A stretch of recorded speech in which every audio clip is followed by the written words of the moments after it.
जीवन का सबसे बड़ा सच है मृत्यु, जिसे कोई नहीं टाल सकता। जो भी इस मृत्यु लोक में आया है उसे एक दिन अपने शरीर को छोड़कर जाना ही पड़ता है। हमारे शरीर में मौजूद ऊर्जा, जिसे हम आत्मा कहते हैं, वह कभी समाप्त नहीं होती, बस रूपांतरित होती रहती है। यह ऊर्जा जब शरीर से निकलती है तो यह कुआसे के समान होती है, जिसकी छवि उसी प्रकार होती है जिस शरीर से वह निकलती है। मृत्यु के बाद कुछ समय तक आत्मा को अजब गजब अनुभवों से गुजरना पड़ता है। नंबर 1, अचेत अवस्था।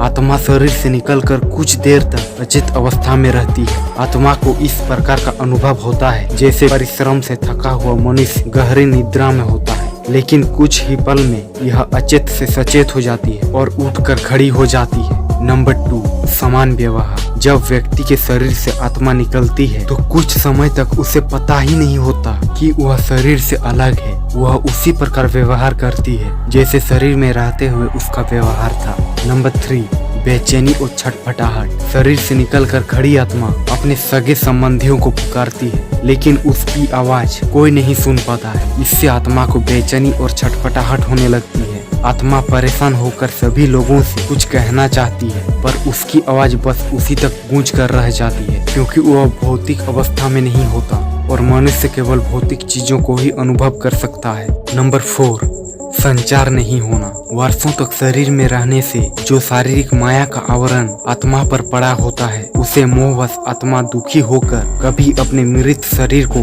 तो कभी अपने संबंधियों को देखकर उनसे बात करना चाहती है, लेकिन उसका प्रयास विफल होता है। नंबर 5, प्रवेश का प्रयास करना। आत्मा कोशिश करती है कि वह फिर से शरीर में प्रवेश कर जाए, लेकिन जम के दूत उसे शरीर में प्रवेश करने नहीं देते। धीरे धीरे व्यक्ति की आत्मा यह स्वीकार करने लगती है कि अब उसे जाने का वक्त हो गया है।